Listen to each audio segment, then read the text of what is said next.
as a Tetris player, even on modern rules, like speed is my weakness, and so when I watch him, it doesn't make any sense. Yeah, I was gonna say, like, speed, when you talk about Tetris speed, that is such a high bar already. Yeah. To say he's the fastest among But them. here we go. So you're gonna see this a lot right here. So yeah, there's gonna be a lot of neutral jumping over the sonic boom because, like I said, his jump is very floaty. If he jumps forward, Guile's gonna be able to anti-air him pretty well, like that. And see, that's a good trade for Guile, and that's what he's gonna want to do all the time is go for that trade because as long as Bison never gets in, you're fine. You're fine. So it sounds like it's gonna be multiple sets of first to four. Interesting.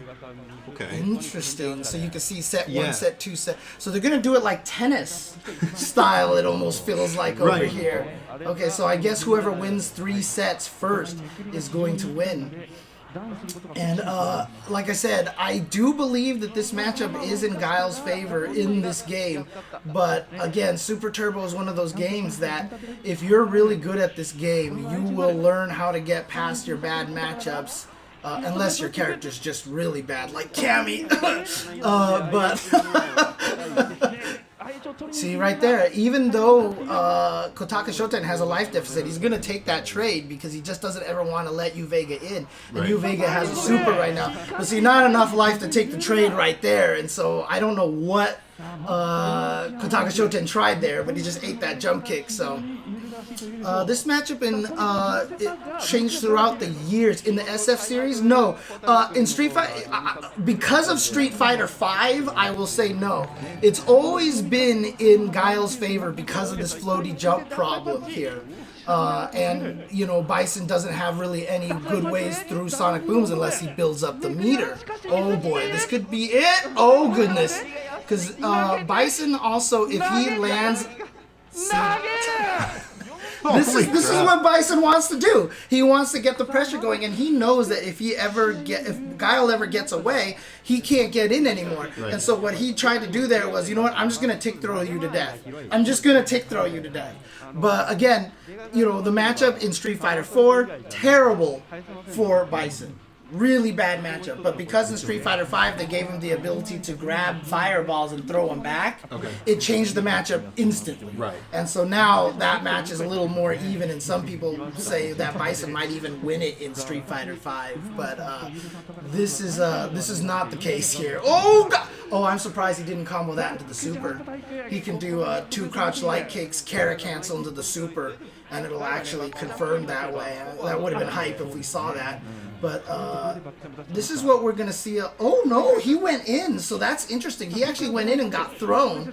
And so now this is going to give YuuVega an opportunity. But that's a great trade for Kotaka Shoten. So one of the things about this game is that, you know, if you're used to a lot of new Street Fighter games, when you have a big life lead like YuuVega had over there, you're like, I can turtle. But it doesn't really work as well because fireballs are fast. They do a lot of chip in this game. Right. And so sometimes you think you can just chill back there, but as long as he's throwing these sonic booms, he always has control of the situation. Now, the head stomp that you see, he used that move right there, is going to be a key move for YuuVega as well. As you can see, after the head stomp, he can kind of guide himself a little bit and try to put him in the right positions to get back in there. So he can guide himself away to avoid flash kicks. But if he predicts that you're predicting that he's going to bait the flash kick, you can kind of move back in and get into that position, right? It's that whole, oh, I know you know kind of thing. So they're tied 1-1 here. And again, you see right there, the jump heavy punch. Bison has to hit the jump kick late in his jump to hit Guile. And so that just gives Guile the ability to jump up and air to air really fast. And that's what he was trying to prep to do right there. Air to air, but YuuVega didn't jump. So you'll actually see this a lot. Sometimes the best strategy to fight against Guile is just to walk up and block the sonic boom. Because if the Guile gets too antsy, they're going to try to jump and preemptively anti-air or walk forward. So as soon as he walks forward, he's not charged up for the sonic boom. So if you just block the sonic boom, and then he walks forward, and now he's not charged up for the sonic boom, that gives you the opening to scissor kick in. You know, things like that. Oh, here we go. Oh, no, too far away, but he's in again. Trying to get the pressure. So now you see right now, Kotaka Shoten back a screen away. Missed the head stomp too late. And Kotaka Shoten's trying to push out of the corner, and there you go. Bates. Oh, there it is. Oh, no, he didn't go for the super. I thought he was going to go fancy style. Kotaka Shoten's like, nope, we're going to do fundamentals and make sure we win right here. Just get the Sonic Boom Oki out and let him wake up and do it. Okay, here we go. Oh, I thought that was a head stomp, but that was actually just a regular jump. That's another power of the head stomp too, is that certain ranges, you can't tell the difference between the head stomp and a regular jump. It's really disorienting to look at how he's able to move in the air like that. Like you were saying, the amount of control that he can have in a game like this. So how good are supers in this game? That is super dependent on the character. So for example, Guile's super, not very useful. Fancy combos, regular flash kick will do just as much damage as an anti-air super most of the time. For Bison, it's crucial because it's his only way to go through sonic booms. However, the way you build up meter in this game is only by doing special moves. So if you notice, if you get hit and stuff, you don't build any super meter. So what happens is that Bison, the only way he can get the meter is by doing scissor kick psychos and head stomps and all that stuff. But every time he does that, he's opening himself up to getting hit. Right. So right there, he did a head stomp to build a super and probably didn't care that he was going to get hit by that sonic boom because he just wanted to build the meter. Right. I've seen matches with YuuVega where against Zangiefs and T-Hawks, he'll do wake-up head stomps even though he gets hit just to build the meter so he can escape a tick throw with the super later on. Okay. You know, stuff like that. So while Bison's super is super good, yeah, true, Dictator. I should call him Dictator or Vega. While Dictator's super is very good, his ability to gain access to it is very difficult. Okay. Yeah, there we go. Oh, Amuser in chat is saying normals on hit build meter. Oh, yeah. Okay, yeah. You gotta hit people. Well, there we go. But you can see that the normals hitting don't build up a lot of meter, but Bison, again, is no... If you get dizzy, you're done. You're done. Bison's case. And Bison literally has a touch of death. If he hits you with the cross up, he can do stand light kick, crouching mini kick, psycho, stun, follow up combo, dead. Like it's a guaranteed stun. Like there's not a lot of characters that have a guaranteed stun combo in this game because one of the crazy things about Super Turbo is that damage and stun value is actually randomized in this game. And whereas a lot of people are like, that is the most terrible thing I've ever heard, you'd be surprised at how little it really matters in the end. What's interesting to me so far, though, is that Kotaka Shoten has been very pressure heavy. Anyways, he's very pressure heavy. Every time, as soon as he gets the knockdown, he'll actually go for cross-ups. He's very aggressive, which is very interesting to me. Which you can see right now, YuuVega with the lead already right now, 3-1. So again, Kotaka Shoten has not lost to Kemonomichi yet. And I forgot which Ryu player he fought against last time. One of the best Ryus of all time that he almost made look completely helpless in the fight. Yeah, and it's a very it's a 5-5 match. Kurahashi, yes, thank you. It's a 5-5 matchup, and Kotaka Shoten just made it look like nothing. He made that fight look like nothing, and even Kurahashi in the interviews afterwards was like, what the heck? And look, Super Turbo is my favorite fighting game of all time. And I will say this game is kusoge as hell, dude. This game is so broken and glitchy and unbalanced, but I love it for all those reasons, you know, and that's just the thing, right? So it's like, I like it when fighting games dare to be really kind of stupidly broken. Oh, man.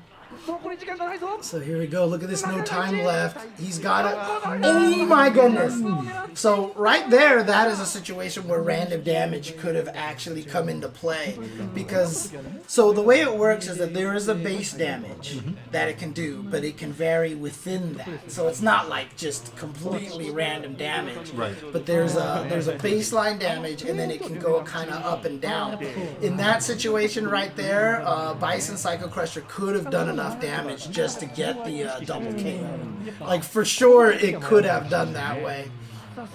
Interesting. So there's sort of like an expected minimum damage that you can reliably Yes. get out of it, Yeah. but then it can fluctuate higher. It can go higher or lower, actually. Sometimes, and that'll happen with throws. We saw a while ago. So the way that tech, how did he charge up for that fast enough? The way teching a throw works is that you lose the health, and if you take the throw, you gain it back. Right. So if you are going to die by a throw, you'll die. Even though you'll see your character tech the throw, they die. And so in one of the previous rounds, we saw a throw tech, and I swear he was going to die, but the random damage kept him alive, and he was able to tech it and survive. You see right there, Kotaka Shoten is predicting. So remember how I said you could bait the flash kick after the head stomp by going backwards, right?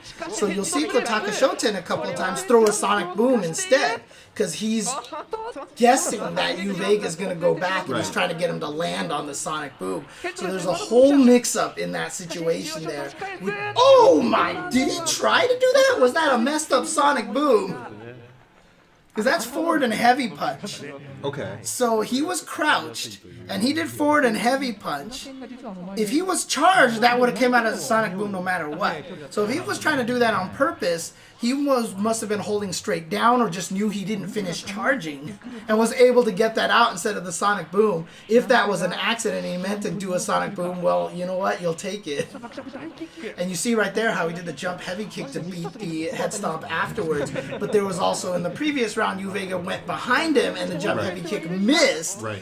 So there's a whole set of mind games after that head stomp. And you see the preemptive jump from Kotaka Shoten right there to try to... Oh, here we go. Oh, no! You're dead! Oh, he's not stunned. Ooh, but the chip damage right there might have been enough. Actually, that shouldn't have been enough to kill him. I think Kotaka Shoten tried to do something. So Kotaka Shoten now in danger of going down 3-4, although he's caught up. It was 3-1, now 3-3. Again, if you can see, it's first of 4 games, but best of 5 sets. So whoever wins this game wins this set right now. I don't think that there's a win by 2 rule like there is in tennis. Oh no! No tick throws for Kotaka Shoten here. Yeah, see right there. Yep. Throwing the sonic boom because he's predicting that. But YuuVega right now, you can see he's like, I am going to turtle this out here. Oh, he missed the sonic boom. But again, you can see YuuVega is just not pressing right now. He's got to be careful of the super... Oh, he's in! Watch it. Oh, and see, this is what I mean. Remember when I said when you have the life lead, you think you can turtle, but it never seems to pay off in Super Turbo. The character with the fireballs always seems to have the advantage no matter what. And so we're at final round here of this first set. Flash kicks the head stomp, and then just a sonic boom pressure. Okay, that's gonna beat. Here we go. No! Okay. This is it right here. YuuVega's... Oh, he baits him out. That should kill him. And there we go. YuuVega's gonna take set number 1. Woo. Now, I wonder if they're gonna switch sides. I wonder if they have like a tennis rule where they switch sides. That'd be kind of entertaining. I know that the Matsun, when he ran a lot of his exhibitions for Vampire Savior and for Third Strike, that they did that they actually swapped sides just in case, controllers and stuff. But yeah, down to the last round, last game. They're not going to rotate games just yet. So, again, they're just going to do Super Turbo. And then, yeah, we're talking about rotating sides here. But they're going to do Super Turbo first, and then we're going to get to the Dodonpachi Dai-ou-Jou. And then Tetris is third. And then Tetris is third. Again, Freeze Your Soul. This is Toby, a.k.a. Softdrink. He is the shmup expert, because otherwise, during the Dodonpachi section, I will just be like, I have no idea what's going on. But the last time when they ran Kemonomichi number 3 for the Battle Gorega section, you were here. Yeah. And you were giving so much information about the game, like what to expect, exactly how that randomization in that game worked, or not even randomization, but like... No, there is. Yeah. How they were farming certain items and stuff, and it's crazy. Yeah, it's... I don't want to give too much away yet, but it's a similarly complicated game, but in a completely different way. And it's crazy, too, because, you know, if you're not into shmups, I mean, this is true about any genre. If you're not into it, it seems so simple. Right. I just saw someone tweet about fighting games, like, fighting games require no skill. They're just button mashing. And I was like, what? You know, if you don't know, you don't know, right? And that was what was so awesome about the Battle Gorega, you know, segment that we did with you here, because you were able to give so much information, and it was like super fascinating. So this is Shmups, aka Shoot 'em Ups, which is basically vertical screen, ship on the bottom, shooting up, bullet hell, sometimes vertical screen if it's like Raiden or Gradius or something like that. So I mean, I think most genres are like that. You know, Tetris is another example of, like, everyone thinks that they know how to play Tetris. Everyone had that moment like, oh yeah, I'm really good at Tetris. And then they see somebody actually play Tetris. Yeah, shmup is shoot 'em up. But yeah, you can see they switch sides here now. So Kotaka Shoten is on the second player side right now. Mm-hmm. Yeah, and when you're crouching and you get hit by a jump attack, your hit stun is a lot longer, which is why he was able to get that 2-hit combo. See Kotaka Shoten just jumping away from there, but you can see that the head stomp is one of the main tools of YuuVega here. One of the things that I have talked about that we have... Oh, he just did nothing! He just ate that! That's crazy! Oh... But one of the things that I talked about, Bison with the standing heavy kick trading with the sonic boom, just really hasn't come into play. It really has just been the expert charge timing of YuuVega to get those head stomps. And then at that specific range, it looks like a head stomp, but it was just a jumping medium kick. Right? And so he's been doing such a good job. There it was. You saw him try to trade with the sonic boom right there. So it's definitely a thing, but there we go. So let's talk about Bison's close-up light kick. Those were the far light kicks, but if Bison can get close enough to you, Bison's close-up light kick has no recovery frame. The last frame is an active frame, okay? Okay. He can combo close light kick, take a step, close light kick, take a step, close light kick, into heavy kick. Like, he does get a little further as it goes, but that's how messed up his close light kick is. He's so plus on it on block that he has the ability to walk up, so he gains a lot of advantage there. His far light kick is very good, not quite as good, but that's why he can do 2 light kicks into throw, 1 light kick into throw, or 2 light kicks, crouch medium kick because you're trying to tech the throw and you're standing, so he catches you on the legs, and then scissor kicks you, you know, because he's holding back the whole time and charging the scissor kick. There's a whole set of mind games off of that. And see right there, he was trying to bait out the flash kick after the light kick. He did light kick into nothing. And you can see here, YuuVega, he is primed in a position right now to perhaps be the first to defeat Kotaka Shoten here, because he's looking really strong. Like I said, I feel like normally most people would say Guile wins this matchup, but YuuVega, like I said, one of the best Vega players of all time, one of the best dictator players in Japan, in the history of Japan, probably knows this matchup like the back of his hand. I would have to assume so. Yeah. It's interesting to watch because it certainly feels like Kotaka Shoten has control of the match. Like it feels like he's dictating the pace of everything, and yet right now, statistically, he is not the one who's actually in the lead. Right. It's just all about capitalizing on those openings and keeping pressure on when you can, and that's really, really impressive to see. Oh yeah, you're right. I have the notifications in the middle of the screen. That's right. So every time I get a notification, it jumps up on the middle of my screen. Let me go ahead and fix that in just a second. I have it all HTML'd up, so let me go ahead and get rid of that.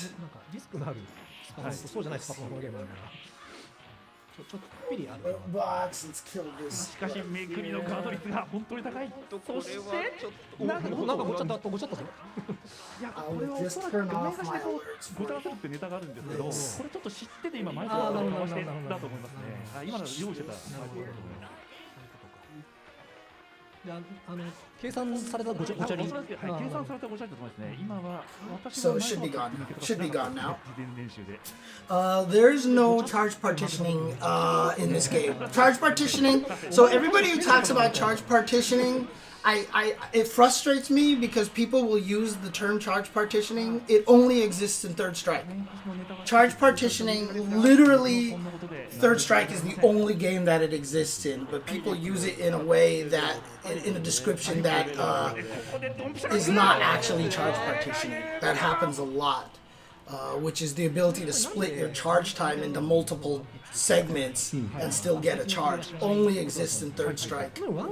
Yeah, I see some people in chat mentioning that Uni had it, and I also thought that Uni had it. If it does, I'll have to. I do know for sure in terms of Street Fighter games. Oh, okay. I will have to check Uni to see if it actually works that way or not. But I'm not 100% sure. So, Yeah, I remember hearing Batista had really cursed charge partitioning setups. well, she has the ability to charge moves forward and up. So she has special moves that's charge up and down and forward and back. So it's not really charge partitioning. She just switches the charges back and forth. Okay. So yeah. Yeah, charge partitioning discussion. Yeah, okay, let's leave that alone. Let's get back to the match here. YuuVega going up 2-1. Yeah, everything is a main event. Kemonomichi is the name of Daigo series where he just sets up a bunch of grudge matches or just particularly exciting exhibitions set up in here. And again, I think Kotaka Shoten has he been in all of the first three? I know he's been in two, and I know he's won two of that, and so he's sitting here trying to make sure he has the perfect record here. Alright. Yeah, I think in the sort of the trailer for this Kemonomichi event, Daigo was explaining that it was about, in some ways, paying respect to some of these other genres that maybe don't have the same, I guess, like, public importance the way that fighting games do right now. Right. Like, fighting games are really prominent right now in the way that people think about arcade games. But, you know, he mentioned in the trailers that when he would go to the arcades, it was the shoot-'em-up players who were kind of the gods of the arcade. Like, that was what everyone looked up to. And so in a way, he's sort of paying respect to that and trying to bring some attention back to that, which I think is really amazing. It was just really cool too, and shows kind of how different a lot of things. Because I mean, fighting games in America, because we don't have the arcades anymore, fighting games in America are really kind of like the niche, you know? It's a very different culture, right? Yeah. Oh, interesting. So YuuVega apparently is from Osaka as well, according to Doc Fugu. Okay. And so there is a little bit of East-West rivalry. So like I said, Kotaka Shoten just goes to Hey Arcade, which is more of the East Coast, East Coast Japan, right? Tokyo is more considered East Coast, Doc, or is Osaka. My Japan geography does not exist, so I apologize. Oh, so they build it as Kanto versus Kansai. There you go. Yeah, so Tokyo is the east and Osaka is the west. I've always wanted to visit Osaka. I have not yet because I just love Tokyo too much. So every time I've been to Japan, I just want to stay in Tokyo. Because Hey Arcade's there. It's 10 yen ST. I can get bodied for only 10 cents, dude. It's cheap. But yeah, great round there from Kotaka Shoten, tying it up 2-2. I have a funny feeling this is, I mean, it's so funny because of the way this is going. This could go 3-0 or 3-2, just based off of that last round, you know? Yeah. And, you know, people talk about frame data and stuff, and even to this day, we don't know what scissor kick is necessarily on block. At least I don't know what it is, but it's so distance dependent as well, and so it's really hard to say. Again, Super Turbo is not a game where frame data is going to matter much because every block stream puts you so far away. Everything on block is so plus. You know, when you block stuff, everything is almost everything is plus on block, I swear, in terms of normal moves. And so this is a game really is about feel. Daigo himself said that the difference between old school fighting games and new school fighting games is the speed of decisions. And see what I mean? See how he's trying to turtle against the sonic boom. But the thing about it is when Guile throws that sonic boom, he has too much of an advantage to be able to walk up and punish what it is that you're doing, that it's really hard to survive just by turtling against projectiles like that. When you were talking about frame data a second ago, and pardon me if this is incorrect, I'm not super knowledgeable about Super Turbo, but one of my friends was mentioning to me that this game is quite interesting because it actually has some things that happen on subframe intervals. Like even some of the input reading happens on subframe intervals. Yeah, so the thing about it is, the story behind that is Street Fighter 2, obviously, if you guys have seen it, is very slow. Super Turbo is very fast. In order to achieve that, they just skip frames every once in a while. So they skip frames, but they calculate sort of what's supposed to happen in that frame. And then there's a lot of frame skipping, and it's not even consistent. It's not like every third frame. It's like every third frame for a while, and then a second frame, and then every third, just to kind of do the pace, because there's multiple speeds, and the only way they can accomplish that is by skipping frames. Right? Yeah, the Devil's Reverse is the key to this matchup. In fact, for example, Ryu has a combo which is low short into super like Ken has, but 50% of the time it doesn't hit. It only works as a combo 50% of the time, and I believe it has to do with the frame skipping. Oh god. I think it has to do with the frame skipping. So, there's another weird one where like old Ryu has an unblockable Tatsu in the air that only is unblockable 50% of the time, but that has more to do with the way they program the game than it does with frame skipping. Oh, that's so, wild. Yeah, the game is fascinating. This is what I mean. This is why, you know, there's always this joke kind of discussion about ST being Kusoge. Kusoge basically means, you know, this is the literal translation, shit game, basically. Yeah. So things like, you know, Fist of the North Star, where like everybody has like ridiculous infinites, is a Kusoge game. Yeah. You know, and even though Super Turbo is one of the most well-respected fighting games of all time, a lot of it is pretty jank in that way. And so oh yeah, you're dead. And so, that's just the thing, though. I mean, Third Strike is the same way.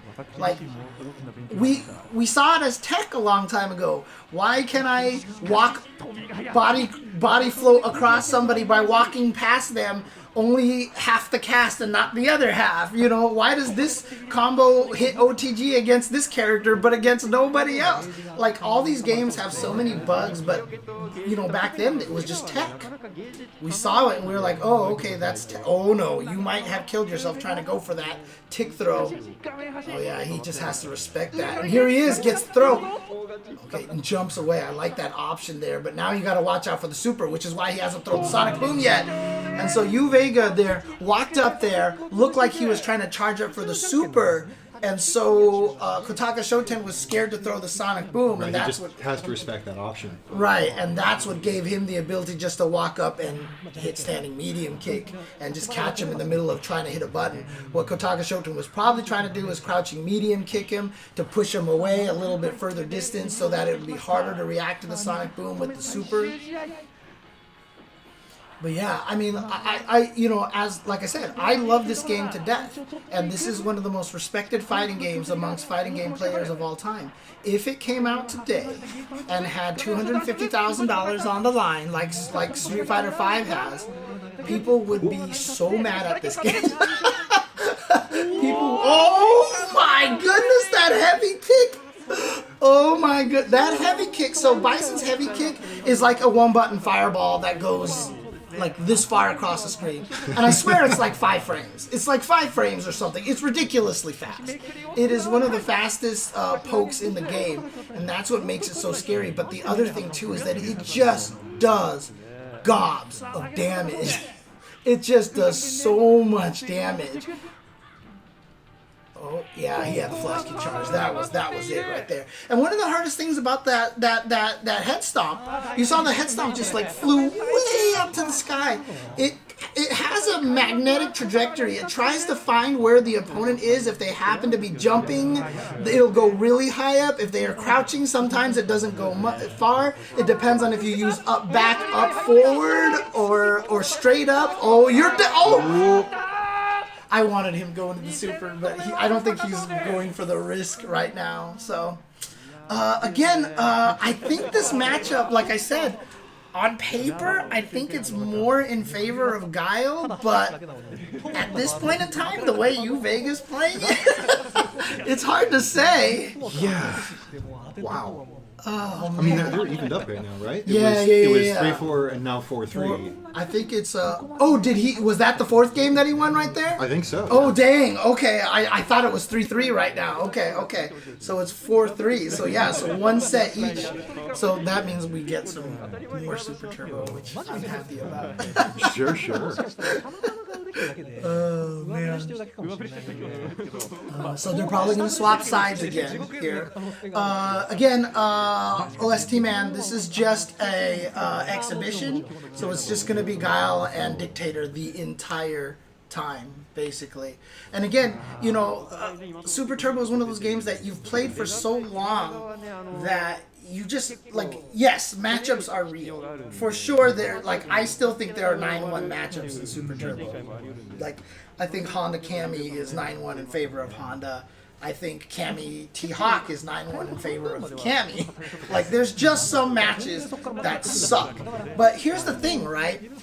It's weird, because in modern nomenclature, when we talk about 6-4 matchups, you'll hear people say, like, this matchup is unwinnable. It's 6-4 matchup. Ugh.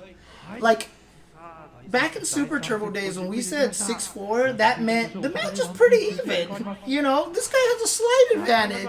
7-3 means this guy has an advantage. 8-2 is tough. You know, like, now if we talk about 8-2, it's like, that's impossible. Balance the game, Capcom, you know. But honestly, 6-4 was just, yeah, it's pretty even. If you know what you're doing, you can win. It's just, on a perfect day, the 6th guy will probably win. Right. And so 6-4 really doesn't mean much back in the day. And nowadays, it's crazy. Wow, got the reversal flash kick. He went for it. He's close for the throw. He went for it. And again, throws are 1 frame in this game.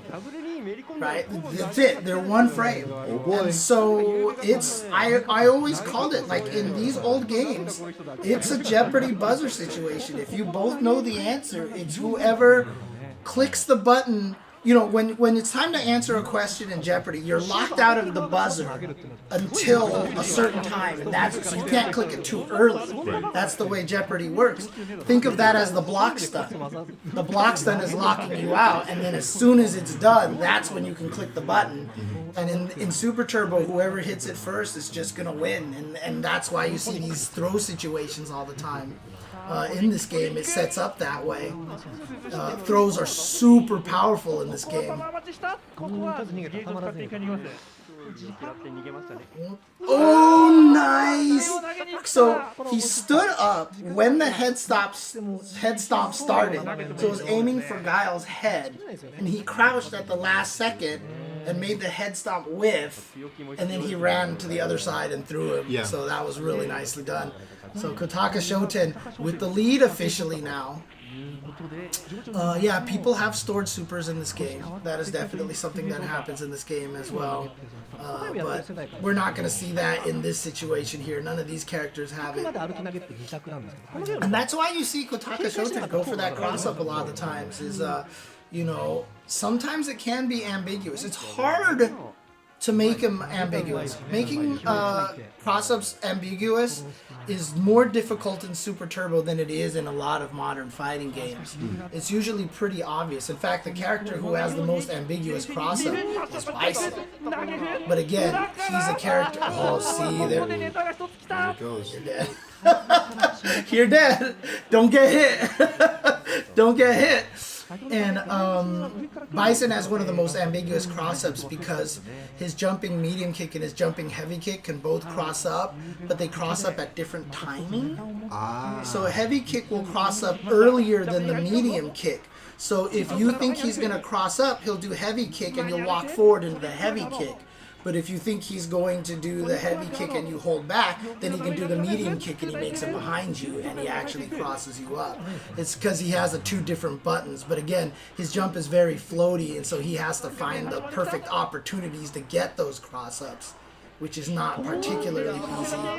Oh yeah, you'll take that trade any day of the week if you're Kotaka Shoten. Wow!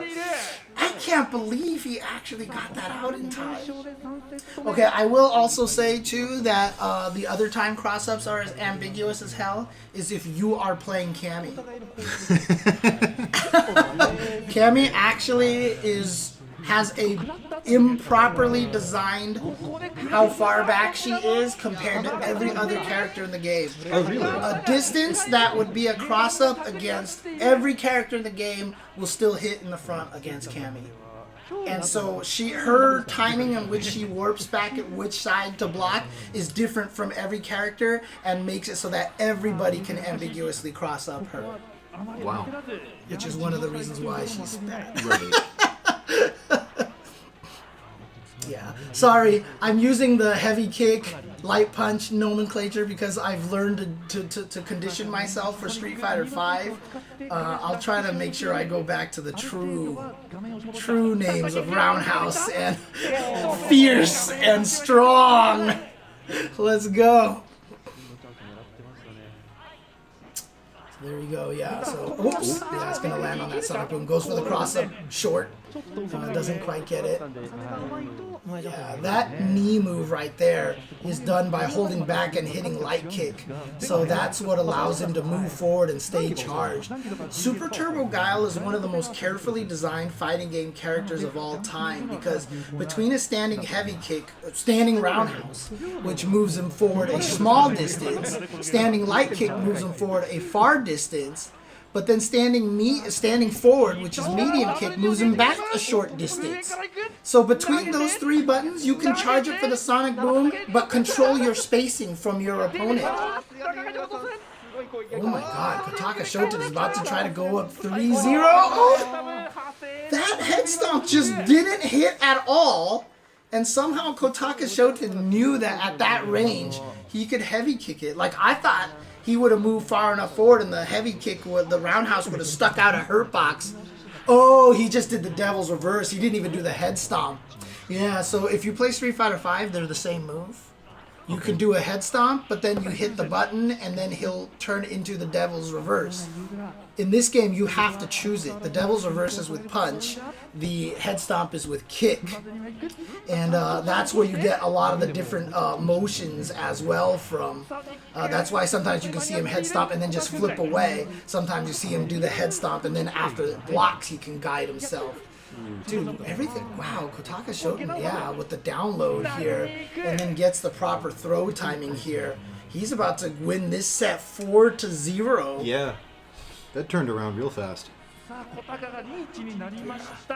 Sorry, I'm not commentating the match as much as I am talking about ST game engines and stuff, but that always happens whenever I do older games like this because when you watch, if you're used to watching Street Fighter V, Street Fighter 4, a lot of the assumptions that you make about the game are incorrect. You know what I mean? Because the older games, they play so differently. He tried to go for the throw. Nice job by YuuVega there to anticipate that. But he has no life here. YuuVega, couldn't get away. And there we go. Wow. Going to get jump kicked out of the air. And yeah, Kotaka Shoten, Mr. Kemonomichi, as they were calling him, goes up 2-1 in sets with a 4-0 domination. Yeah, that was crazy. Yeah. That last round especially, just all of the anti-air connections and trades were just so on point.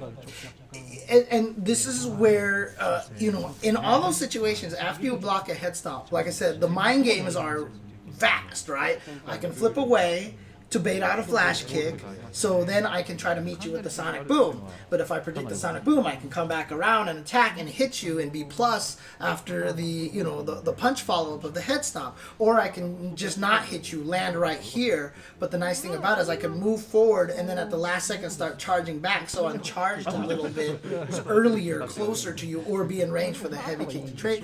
There's all these mind games there, and what's happening here is that Kotaka Shoten, I think, is starting to read what it is YuuVega is trying to do, the cycle of the pattern that he's going through, and he's just really taking advantage of that now, and he's just starting to feel out what it is that YuuVega wants to do. Right.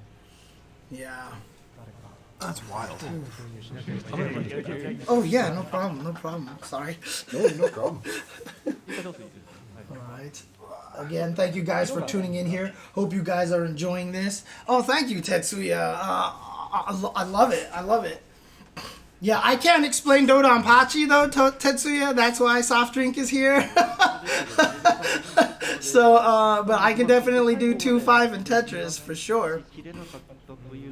It's probably going to be first of 3 sets, I would imagine. But yeah, adaptation is one of the keys in these long sets right here. I mean, we've seen it from Daigo himself. You know, he's one of the first to 10 masters out there, right? Yeah. What the real Chazzy says in the chat over there, and shout outs, what's up? Older Street Fighter games, it really is a lot about the flow of the match, and that's where a lot of it comes down to. It's just it's the pace and the speed of decision making. Oh, he got the cross up, but he missed the flash kick. He's supposed to cancel the crouch light kick into a flash kick. He can't just do crouch light kick, flash kick. He has to do crouch light kick with. Do a third crouch light kick, but cancel it into the flash kick, and that's what gives him that combo, basically. Dodonpachi, yeah, is a shmup, is a shoot 'em up game, really hard. That's going to be the next game exhibition here after Super Turbo is done. And you can see here right now, Kotaka Shoten is able to play this defensive game. Look at this, the patience that he has. And he's going to jump in just to build up as much screen as possible, though interesting jump back. He takes that trade and tries to go for the jump in, but Bison standing light punch very fast. Oh boy, the wake up super! So the thing is, if he got the wake up super out, there was no way YuuVega was going to be able to escape chip damage. The only thing YuuVega could have did there was jump backwards, hope the flash kick missed, and then just Psycho Crusher across the screen to kill him. Carrot canceling is basically it's a kind of a way for the way Capcom created the game. They made it so that it's easier to do special moves because they wanted to help people do special moves. The very first couple frames of any normal move can be canceled on whiff into a special move. So if you hit the button too early, so if you try to do Fireball, but hit the button while you're at down forward, but are mashing the heavy punch button a bunch, you'll see down heavy punch, down fierce come out for 1 frame and then Fireball. You can Kara cancel. So Kara means empty in Japanese. So Kara means empty canceling. That's why it's called karaoke. It's empty music, basically. Kara is empty.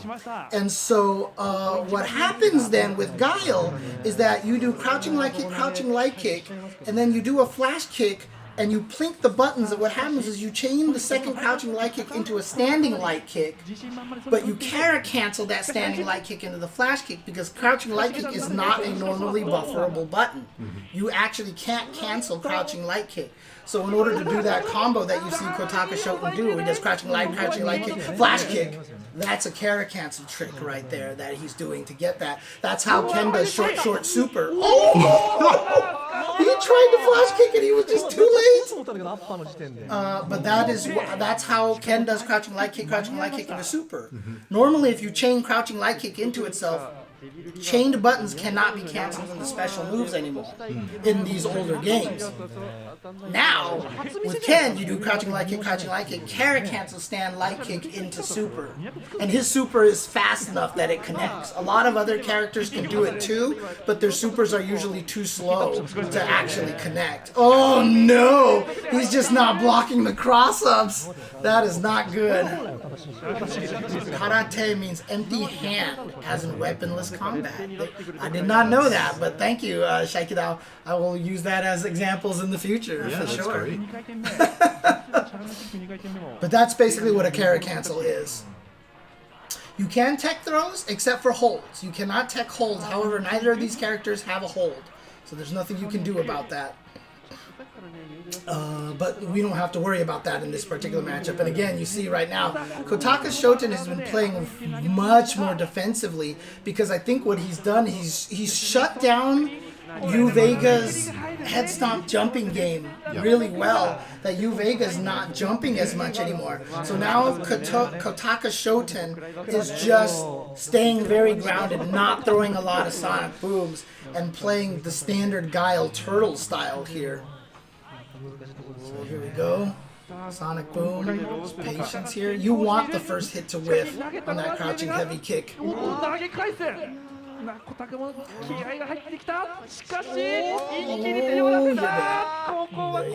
you go. Yep.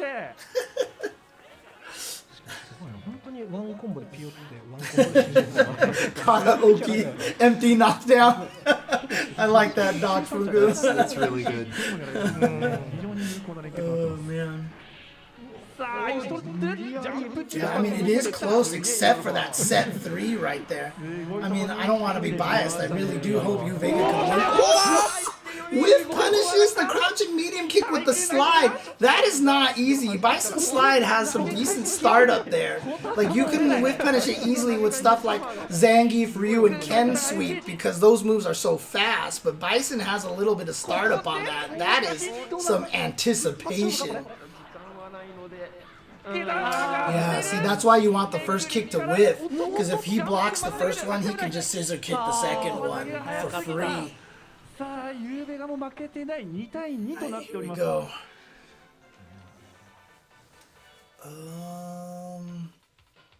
Yeah. So Cammy, so in the arcade, there's only certain CPU patterns. Cammy is the first character of one of the patterns, and since nobody ever plays Cammy, you do end up on the stage a lot.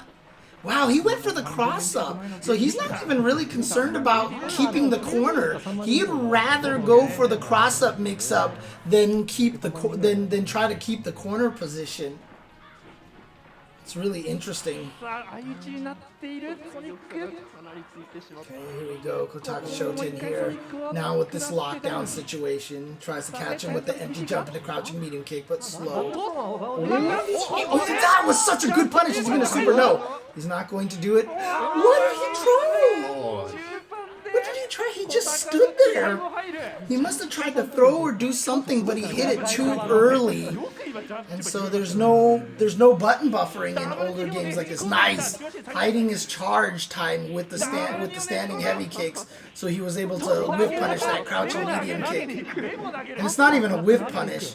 In this game, it's less whiff punish, but more you know where the buttons hit, and you have moves that go around it, basically. Oh, there we go. Goes up 3-2. Oh, it's coming back around again. Yeah. This is crazy. Oh, not yet. That was the first round that he got this one. So it's still 2-2. Still 2-2. Gets the jump in. Tries to go for the tick throw, but you saw Kotaka Shoten walk backwards a little bit. Guile has one of the fastest walk speeds. So does Bison. Actually, both both of them super fast. And there you see that mind game. So he went all the way back, but he could charge for the second head stomp. But then he tried to come back down, and that time the second time Kotaka Shoten met him with the jumping roundhouse. No trade.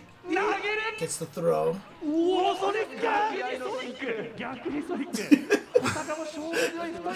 I'm hearing the Japanese commentators are getting so tense here. Oh boy. Oh boy. Better block this. Oh, dang. Okay. So, I don't know if he thought it was going to be a block, but the thing is, jumping light kick, the block stun and the hit stun are the same. I think he just did it too high up and didn't get the combo when he landed. I don't know if he went for crouching light kick, harder to combo because more startup time than crouching light punch, crouching jab.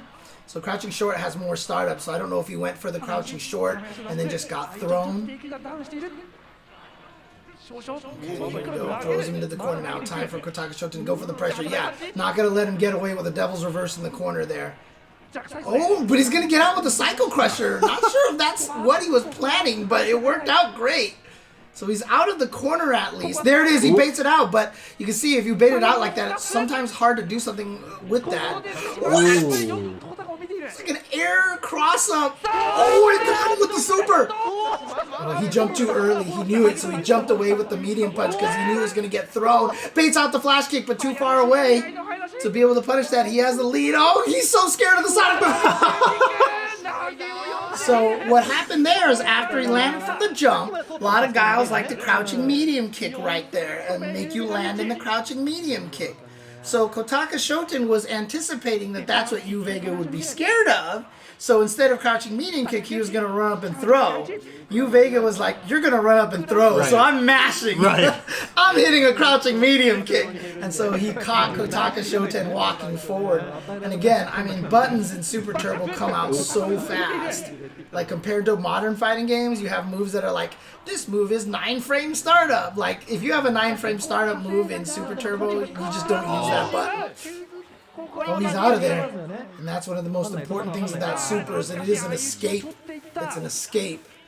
Yeah, I mean, you know, a lot of people sit here and say, you know, Super Turbo, this is the game where you really need fundamentals to play. It's honest footsies. If anybody ever tells you that Super Turbo is honest footsies, they don't know how to play Super Turbo. I will just say that much, okay? This game is dishonest AF, dude. Ooh, there we go. And again, I love it for that reason. I love it for that reason. I love the way the game plays like that. Ooh, okay, ties it up, 3-3. It's now, theoretically, if they just stop at 3 sets, this is exhibition game now for Kotaka Shoten. I mean, it should be best of 5 here, right? So I would think that would be... Yeah, he'll have won 3 that way. He'll have won the last 3. I don't know if they're going to finish out the sets no matter what, but probably not. I would imagine not. Yeah, it's one of the things, like, you can tell in a lot of modern fighting games they're scared to make buttons too strong. And in games like Super Turbo, they just don't care. Oh my god, Kotaka Shoten working on a perfect! Is this how we're gonna finish it? Is this how we're gonna finish it here? Kotaka Shoten gonna... Oh, okay, no double perfect at least. Okay, YuuVega's got to figure out how to get in here somehow. See, oh, nice. So trying to stop. So Guile's crouching medium kick is his ultimate keep out button. That button right there is the ultimate keep out. Oh no! Maybe he didn't think there was a... That was out of... No! He dropped the combo! No! He's going to block that in time? I can't believe he didn't win because he dropped the combo! Kotaka Shoten! And you saw the speed. Remember how I said a lot of supers don't combo off of carry cancels and stuff because they have startup? There was an example right there. He could throw in a meaty button and still recover and block it in time. Block that super in time. Oh man, this is the extra life that YuuVega probably needs. Oh, I can't believe it. All right, so we get another round. We get another set. That's crazy. This is where the mental aspect of fighting games comes in, because if you're Kotaka Shoten, you're like, I won. Oh god. Oh god. Yeah. Oh god. Man. Oh, dude. I'm kind of glad they're going to be swapping, give him a second to either reset or just stew in it for a second. Really curious how this is going to go. And this is the way. I mean, this is the aspect of fighting games that a lot of people don't talk about. You know, the mental aspect of fighting games, and absolutely, it's one of the most important parts about it. Sometimes when you go long, like you've seen a lot of matches go long, you can see people crumble. Like the mental fatigue just kicks in, and then all of a sudden, they just make mistakes. They make decisions that they normally wouldn't have if it was the first game in the set and such. You know, it's crazy how much that comes into play. But, I mean, like I said, I've seen these guys. They go to Hey Arcade and they sit there for hours just playing until basically right before midnight, because that's when the trains stop, and then they leave, and then they go back home. But outside of that, after work, they show up with their briefcase, they're in shirts and ties, put down the briefcase, and they just start playing Super Turbo for a few hours. I don't think Kotaka Shoten's going to have any problems with the mentality right there. So he'll probably be like, well, I was supposed to win, so I'll just win this one instead. Right. Exactly. Yeah, I'll be doing the Tetris one, but Toby, aka Softdrink here, will be doing most of the work on the Dodonpachi. I'll be asking a lot of questions. Yeah. When we're done, you might even be asking more questions. Yeah. Okay. So Dodonpachi, we'll get into it when we get there. Get there. So, because I remember I had a Dodonpachi game on my mobile phone at one point. Oh, okay. Yeah. So I think, but I don't think it works on the current iOS. So. Probably not, although there was an effort to update some of those. It's too bad. But here we go. Towards the corner now. Kotaka Shoten here. Yeah. One of the tricky things about being in the corner is that you do lose the option of head stomping and going behind them as easily. Right, so you don't have the cross-up option. Right. So maybe that's one of the reasons why Kotaka Shoten is willing to put himself into the corner. So no, the throw techs in this game, the window is ginormous. The only time you're not going to tech a throw is if you're really asleep at the wheel. Before the most, but that's a throw tech right there. That's a throw tech right there. That was a throw tech, but throws can stun in this game. Throws can stun in this game, so all the throws kept building up the stun, and the last one stunned anyway. That was a really clean first game. Yeah. For the most part in Super Turbo, if you are not asleep, you will tech. Checking his phone. Someone's texting him and trying to tell him what to do. Like We're talking about the mental game, like he's just so chill, just like, what's going on? Yeah, you'll see they land on their feet instead of landing on the ground. That's the throw tech right there. And you'll actually see, I mean, the reason why we call it a throw tech, because I think it does say tech bonus on the screen when you tech a throw. That's why we always called it throw tech, is because it says tech bonus on the screen. Oh yeah, gets a juggle here, but corners himself. Oh. So, he went for the slide again. That scissor kick did not chip him to death. But again, dude, I can't believe he's sliding that crouching medium kick. I feel like he's just Hail Marying it, just knowing exactly when he wants to go for it. So Guile's jumping heavy kick, jumping roundhouse is such a great air-to-air button. It reaches so far. Oh, he's got the hit, but again, misses the combo. And again, throws are one frame. If you do not combo, if you're close enough, you're getting thrown, which is why a lot of Zangief players, whenever they get hit by a jump in, they just SPD. Because if you combo, you're going to get hit anyway. If you don't, I SPD you because spinning pile driver is 1 frame. It just grabs you instantaneously. But here we go. Now look at this YuuVega with a 2-0 domination. Someone is still trying to tell Kotaka Shoten what to do here. See the text? Oh, man. Wow. This is crazy. I mean, after this is done, can you say YuuVega won this? Kotaka Shoten? I mean, look, if you don't land your combo, you messed up. No, yes, absolutely YuuVega won this. That's what it is. That's why I love execution in fighting games. It's blowing the layup. Oh, you know what I mean? You're gonna like Daiou-Jou then. Oh yeah. Oh god. Very, very execution heavy game. Okay, okay. And I love that about fighting games. This is why I love it. If combos were a foregone conclusion, I don't think it would be as interesting. The fact that he dropped the combo is what makes fighting games amazing. You know what I mean? It's what makes it that tense feeling. But look at this. YuuVega now. Oh, the anticipatory standing fierce. Just to stuff the scissor kick. And there's a lot of delay on that too. Oh, nice. See, throwing the sonic boom to catch him. And now just jumping backwards here, building the space, knowing that he has to find a way. Wow, he knew he was going to jump right afterwards. And he's going to land on the sonic boom. Kotaka Shoten staying alive. Staying alive. Okay, standing medium punch, standing strong anti-air, jumping roundhouse anti-air. Again, that standing heavy punch to stop the scissors. Oh, here we go. Gets out of there, but a stun. That's dead.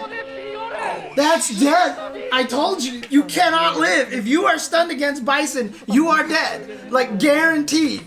So there you go. 3-0. Can YuuVega take this with a revenge 4-0 from set number 3? And yeah, all because of that one dropped combo. And maybe that drop combo is something that's stuck in Kotaka Shoten's mind, and he just hasn't been able to recover from that. Either that or YuuVega was just like power up, and just like that one moment gave him so much life. Oh man. Kotaka Shoten. This is a turn exhibition game now for YuuVega. YuuVega has a slight life lead. Now he has a super built up. Good trade. That was more damage for Kotaka Shoten. Tried to catch him on his landing frames. Didn't get him. Force him to block that sonic boom. Too far away for the super to go through the fireball, so he's going to be able to chuck these. He's just trying to find the time to fake going for the head stomp right now. But he knows he's got 10 seconds left. He's got to do something. Oh, that was the devil's reverse. Yeah, punish right there. So yeah, the time was running out, so he was just hoping to clip something with the Psycho Crusher. Didn't happen. Kotaka Shoten is his record. Someone did say he was in all 3, so could this be the end of Mr. Kemonomichi? No! Kotaka Shoten not gonna drop combos this time. Oh boy. Oh boy. So Semiko, depends. Like Korea, there's a heavy champion edition scene out there. There is some hyper fighting circles, especially on Fightcade. But for the most part, this is the most played Street Fighter 2 game right now. Except for Super and 2, nobody plays those because those are super busted games. Okay, here we go. Not that Champion Edition isn't super busted, by the way. Okay, is this the comeback? Is this the Rocky story? Rocky 2, I should say. Knock on wood here, but so far, very, very, very clean. Yeah. Whoever texted him some information. What? Back foot catching him. Yeah, that's definitely negative, that knee. And that's the thing, throws are one frame in this game, right? So, you know, the whole concept of turns and stuff like that in modern fighting games doesn't exist. He just went for the slide at a range that definitely would have been punishable. Oh, now you have to watch out for the super. Oh, that's not enough to chip. He wants to head stomp chip him, but that's why he's faking with the jump. He's trying to see when because if he can react to the sonic boom and head stomp, there's no enough time for Kotaka Shoten to escape the chip damage. Oh, he predicted he was jumping backwards, but he had the super ready to go. That was such a sick read. Kotaka Shoten actually hitting heavy kick roundhouse on the way up to stop YuuVega from doing a jump back attack as well. But it wasn't enough damage. He was able to land in super because he get the cross up. But he did the head stomp, which put him airborne. So the crouching light kick, there's a stun guaranteed. And there it is. YuuVega looks around and is like, is that it? Am I done? Wow. He did not want to have a what are you standing up for moment. But yeah, what he did to escape that is he did a wake up head stomp, which puts him airborne. So the cross-up light kick hit him out of the air so that he would recover landing and get away from that situation. And then he hit him with the stun combo, and that was it. Wow. And that was it. And again, and no dropped combos from YuuVega Right. this time. Oh, man. See the whole thing just turn on that one moment. Right. Oh, yeah, seriously, don't drop your combos, dude. Oh. Because I kept trying to approach it like I approached old fighting games. Right. And that was always hurting me. And it's just not the way that it works. And so now I'm better at Street Fighter V, although I haven't played it in forever. But here we go. So starting 1st to 10, going to be Urien versus Colleen. Again, both very, very strong characters. Kawano right now, probably one of the best Colleens in the world. And she's just super good because she just has so many good buttons and a lot of good mix-ups. But same goes for Urien, and Urien still has one of the best comeback V-triggers in all of fighting games with that Aegis reflector. The character matchup for this, it's really hard to say. Street Fighter V has gotten to the point where most of the matchups, remember how we were talking about how 6-4 in Super Turbo is like whatever, but now in this game it feels like, oh my god, 6-4 is unbeatable. Like, I feel like that's why now people use the 5.5, 4.5 and everything. Like, I feel like they're doing the same thing, 1st to 4, 3 sets. Okay. Is that true? Oh yeah, game 0 set 0. Set. Oh my god! There we go. Easy confirmed to the super. Okay. Street Fighter V. Oh, but if someone gets to 10 games won, they win. Interesting. Okay. I'll see how that plays out mathematically, because that's the part that's confusing me right now, and I don't feel like thinking right now because I'm like Nuki. It's like I said, right? It's Tetris. I don't want to Puyo. I don't want to think. You know what I mean? So, this match is probably pretty even, I would say. I don't think that either character is going to have an advantage because both of these characters are super strong. And, when I teach Street Fighter V, I talk about it. A lot of this game comes down to what I call the Street Fighter V RPS, rock, paper, scissors. A lot of this game really comes down to a specific mix-up, which is the attack, throw, or shimmy mix-up. And it really comes down to how well they can read that and react, check each other's dashes, like we just saw right there from Kawano checking Tokido's dash, and there's the mix-up. So he went for the throw, here's the mix-up again, went for the attack, which led to the same mix-up, and you know, the throw, is that going to get away? Yeah, Kawano read that, and he just canceled into the... I wonder if that's something that Kawano has seen Tokido do, because basically that super would hit just about any option that Kawano went for, except for, vanity step going back, so. Alright, see you, Kiyobi. It's 1-1 here. But also another thing too is, you can see the way ST plays, the way this game plays, this is definitely a very much more deliberate paced game, right? It's definitely, wow, that was risky, but the second icicle didn't hit, fortunately for Tokido.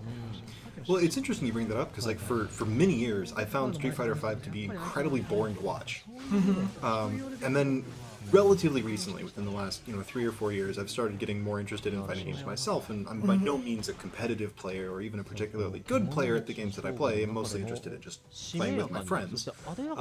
But it's led to a very different appreciation for this game because now, it's not that nothing is happening, it's that the players are unexpected, trying to get to the point where they can make something. Yeah. And that tension is interesting now that I understand the meta about how it exists. Yeah, I mean, to be fair, Street Fighter V was pretty boring at first, and the game has grown much more wild, and it's really, really cool. I like it. I really like the way Street Fighter V plays right now. But again, a lot of the strategy of the game, and there's Kawano taking first game. A lot of the strategy is very hard to see.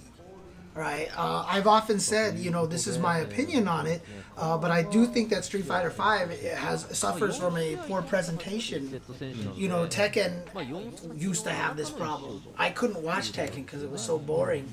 But they just added the slow-mos and these crazy zoom-ins on counter hits, and they really spice it up. And Street Fighter V is lacking in a lot of those things. People make fun of the big giant word counter from Guilty Gear, but I mean, it's hype in a weird way for casuals. For people less familiar with it. I always joke that if you hit someone out of a throw and it said shimmy on the bottom of the screen, you'd know they did something right. And that's kind of our job as commentators, right? To point out that kind of thing, right? So like a lot of times when I commentate this, I'll be this, last time he dashed up and he did this, but now this time he did this. And, it seems kind of mundane. But see right there, so dash up, and then Tokido checked with the crouching medium kick. So we'll have to see how he checks that in the future. But here comes Kawano right now with a good lead off of that whiff punish. And backs off. Interesting. Okay, backing off. Oh, shout out to Cloud7. Sigma Nuts Cat Butts to Cloud7 for the subscription, for the gift subs. Appreciate that. I've had my chat pause forever over here. Holy crap. There you go. Thank you very much. Alright, so here we go. Mix up. Goes for the throw far away enough that he's going to get the big juggle off of that with the crouch heavy punch into the super. Oh, is this going to kick? No, it's not, actually. Just a little too short. But you see right there, Kawano walking forward after blocking the light punch, right? And he got hit by the second light punch. Now, that seems weird, but what Kawano was probably expecting was Tokido to shimmy, which means that he would have jabbed and then walked backwards to bait out a throw whip so he could punish that. Right. So what Kawano was trying to do, he was trying to walk forward to chase Tokido down after blocking the first light punch, but Tokido went with two of them, so he just hit him with the second one. And again, that's part of that Street Fighter RPS, because shimmy is one of the main options of the mix-up. And if you don't understand that, it just looks like Kawano just walked into it, and you're like, why would he walk into that? But, explaining it that way, that he was trying to chase him down, maybe even chase him to throw Tokido walking backwards, maybe trying to get a back throw so that he could get the corner position for a potential comeback. Like, these are the things that you kind of have to look at in Street Fighter V that are hard to spot if someone's not pointing these things out, and that's what's hard about Street Fighter V as a player, is that you have to understand the interplay of that RPS, and no, too slow for that. And so you see right there, Kawano checking the dash. Checking the dash is one of the most important aspects of Street Fighter V. Alright, yeah, he's got this wall now, but Tokido still needs to make the big comeback. Yeah, he dashed up and did nothing. I think he was trying to get Kawano maybe to whiff a throw or something like that.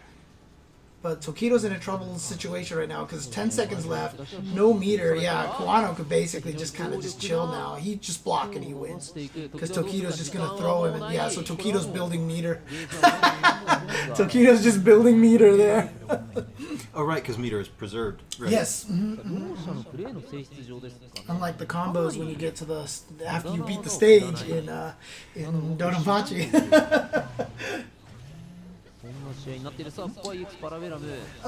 To an extent, CP skills, but not as much because one, the game is really fun to watch now, and the commentators are really good. Shout outs to like MYK's, Tasty Steve, Rip, and those guys. They do such a great job with that. And shout outs to Necros and Cheesiologist for the subs as well. Appreciate it very, very much.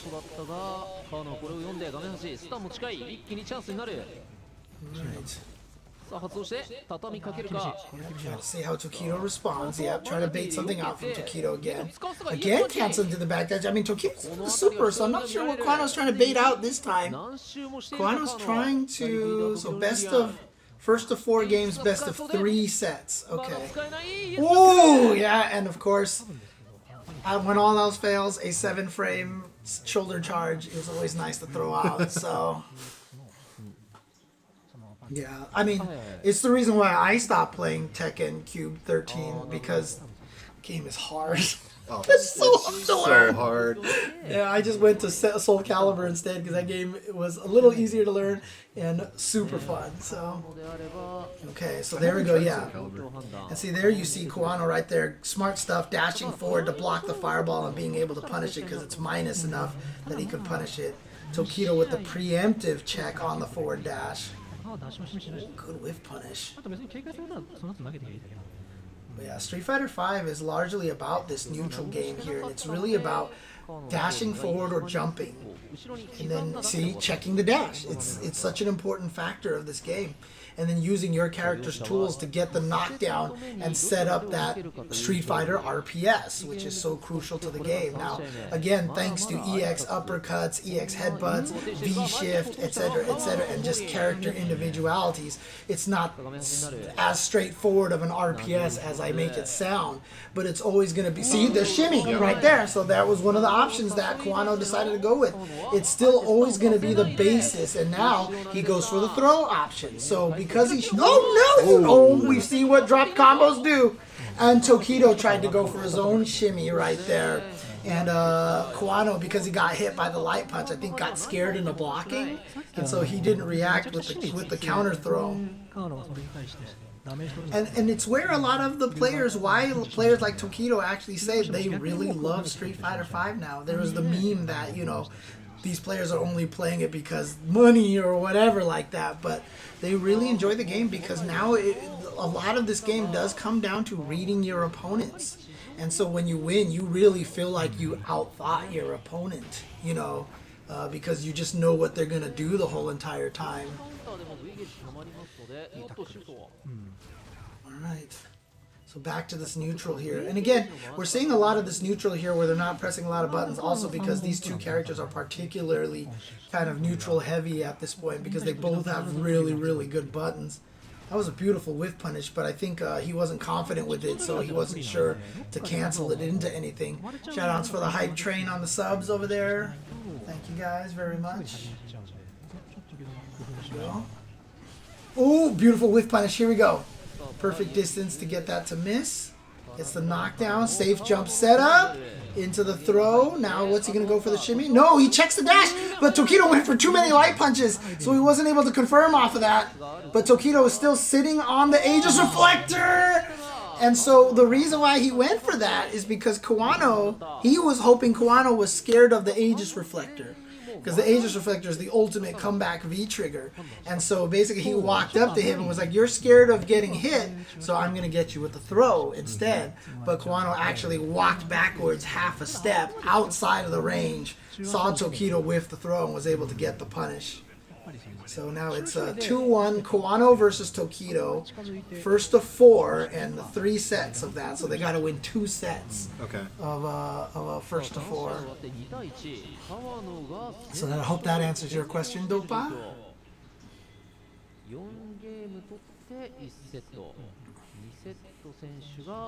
Alright.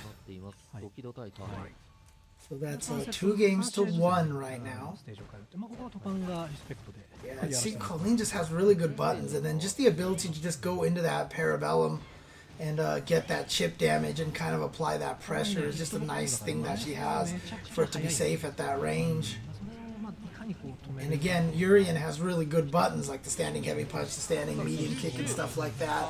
But so does Colleen. So Colleen has the ability to really kind of to counter the pressure that Urien has.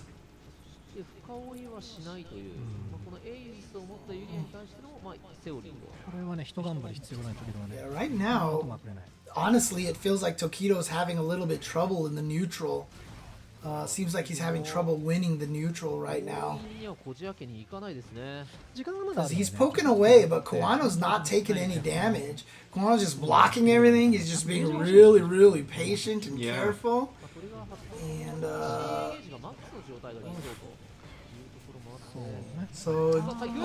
and Kawano, interesting enough, takes a risk with that jump.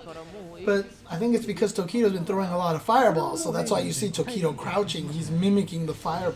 Right. Oh, Kawano tried to jump back over the mirrors, so he's going to get caught. That's going to combo into the mirror. That should not quite be dead. There's going to be a lot of scaling here. A lot of scaling. Oh, 8 seconds left. Still not out of... Oh, he tried to go for the shimmy because he wanted all the damage. No quick rise, stay on the ground. There's not much Kawano could do. Actually, another throw might have been able to give him the life lead, so I actually like Tokido's idea of that light headbutt just in case. Okay. Seen a lot of crazy, weird, last-second timer not going down shenanigans. Jasmine. Jasmine smells like a litter box. Kawano getting that hit. And that's the thing, meterless and V-triggerless, I feel like Colleen gets better results in the neutral than Urien does. Like a lot of times Urien will hit you and just, oh, what an interrupt on the shoulder charge, on the chariot tackle.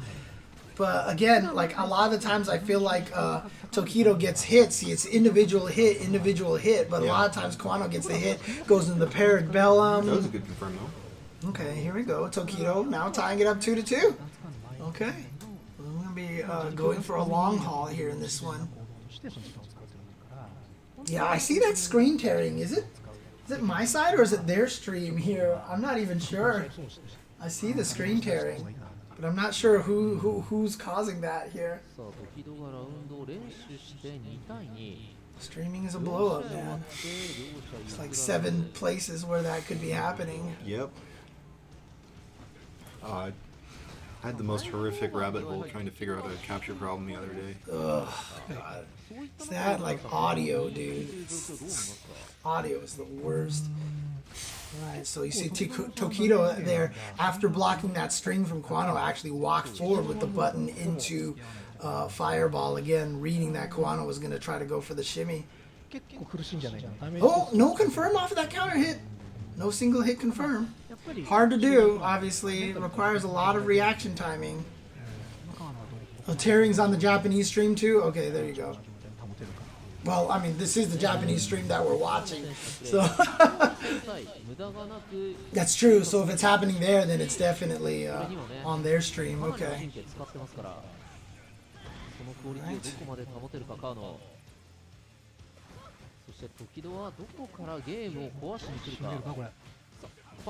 Oh boy, but there was a lot of light punches, a lot of scaling there, yep, so there you go. Kawano now actually has the ability to go for chip, so I think Tokido's going to want to hold on to that. No, he goes for the mix-up, and yeah, just goes low every single time. But again, you know, in a vacuum, you could be like, here's the mix-up, what would you do? Okay, here's the next mix-up, what would you do? But in a fighting game, it's, here it is, here it is, here it is, here it is, and so finally standing up and getting caught.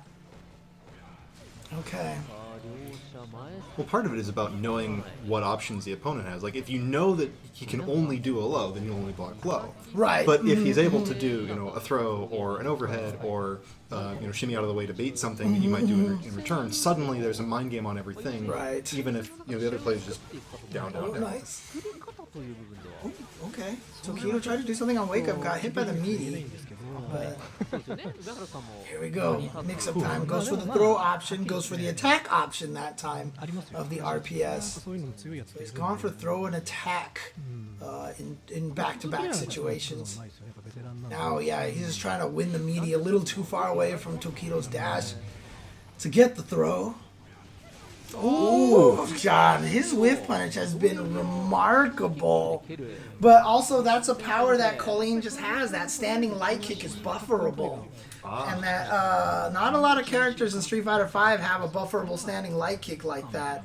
And that's what's allowing Kawano to have success. And again, standing at the perfect range to be able to hit him in between the two hits of the EX Chariot tackle. That's something we saw the China players do a lot, because they had like 9 Urians they had to fight against in top 16. So I think they've just learned how to fight him.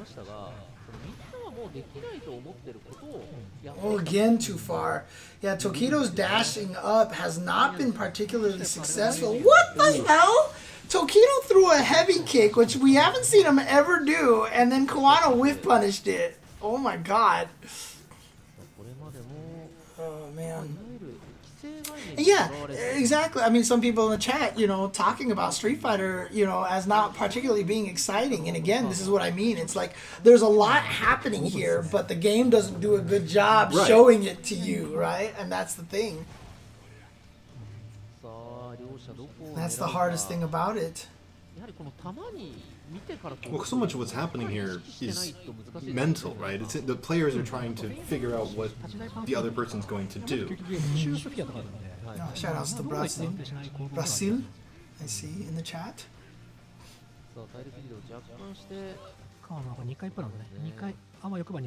Like I said, this is absolutely one of the reasons. Oh yeah, he's just gonna go right into super. Try to get himself the lead here. Yeah. So that's the hard knockdown. 3 seconds left. Get out of here! But that was so smart. He stayed on the ground. He didn't have the juggle ready for that. If he had been able to get that juggle, then he would have been able to take that. And again, you know, one of the reasons why it's looking like this right now too is because these two are very, very particularly heavy footsie characters. And so it's going to be very neutral based like this. So it is going to be, you know, kind of boiled down to trying to find the dashes and such. But, you know, depending on the characters, it becomes a very different thing. I think it's just particularly this matchup right now. Timeouts, do they count Gray Life? God, I was about to say no they don't. Now I can't remember, because a lot of times I'll say stuff and then I'll be like, wait, I don't remember now. So I can't remember right now. I feel like I have memories of both situations. Yeah, that's punishable. Tokido did not cancel into the EX Fireball to keep that safe. So here we go. Good block on that, and then that's Kawano's turn. And so since it was Kawano's turn, he went for the throw. Now he gets the whiff punish. So he's going to get the knockdown set up again. What's the mix-up? Oh, he just goes for the safe jump. Okay. And now Tokido just trying to get out of that corner. The corner is such a dangerous position.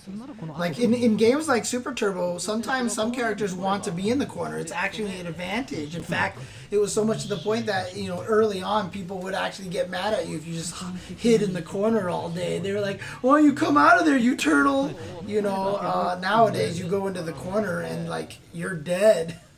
Like Street Fighter V, you do not want to get put into the corner at all. Right, you were saying earlier, like, Kotaka Shoten might even be trying to stay in the corner more often against Vega, because that makes it so you can't do ambiguous cross-up. Right, exactly. So that's one of the nice things, is that in the old games... So in this game, for example, if Tokido's holding back in the corner, the other player can actually cross him up. You can actually jump and get the cross-up. In Super Turbo, you can't. You're safe holding back. There's no way to get crossed up. So there was a little bit of safety by being in the corner there. But in this game, not quite the same. And not only that, this is because this game, the footsies, you can see how precise the footsies are in this game. Yeah. And a lot of the precision comes from the ability to walk backwards and build space against the opponent. If you can't walk backwards in the corner, now your opponent has control over the distance, and it's going to be that much better for him. Right, there we go. Ooh, didn't get it. That was the shimmy too. He went for the shimmy. He didn't have the punish ready to go. Went for the shimmy again. Oh, and he went for the throw, but he wasn't expecting Tokido to get hit because Tokido got hit and it was a counter hit, which extends the hit stun, he was in hit stun a little bit longer so that the throw actually connected while he was still in the hit stun. And so there's set 1 right there, Tokido going up 4-2. And again, it is going to be the first set. And it's going to be first to 2, I should say. First to 2 sets. Changing places, 5-minute break. Yep. Again, you know, it's one of those things. It's, you know, one of the things that made me, when Street Fighter V first came out, I liked it. It wasn't my favorite fighting game, but that's because I didn't quite understand it. So when I talk about those things like Street Fighter V is more of a studying kind of game, it has a little bit more about reactions, reacting to jump, reacting to dashes, 1 frame hit confirms, etc., etc. Learning to understand what the game was about made me appreciate it a lot more. And Street Fighter V is, you know, is weirdly, you know, in their efforts to try to make it more beginner friendly, I think actually kind of made it a little more complex. I actually think it's one of the hardest Street Fighters to learn. But if you understand the game, you start to understand the appreciation of it, you know. And there are definitely fighting games I'm not necessarily a fan of, right? And but at the same time, that's just all it really comes down to. I'm not a fan of it. I'm not going to say anything bad about the game. So, yeah, most people play on PC now because the input lag is so much better. Right. Yeah. Slackers, DC, most of the time what you'll find from tournaments, they decide on the number of wins per sets and how many sets based on how long they think the game will go. You know, Street Fighter V is a slower paced game. So, you know, Super Turbo was best of 5 sets. This one's going to be best of 3 sets because they know this game is actually going to be a little bit slower paced, right? So that's all it is. But so far, Tokido looking good. Trying to hold up on the veterans end of things right now. Trying to still be the best there. Yeah, no, he's right. Daigo is right. Tokido's winning normally, not some superhuman type of play, and it really is that fundamental level of play right there, right? So, I talked about, you know, the footsies and Tokido, you know, learning the fundamentals when Akuma got nerfed in Street Fighter 4. So Hagure, it's right now Tokido has taken the first set 4-2. So that's it. So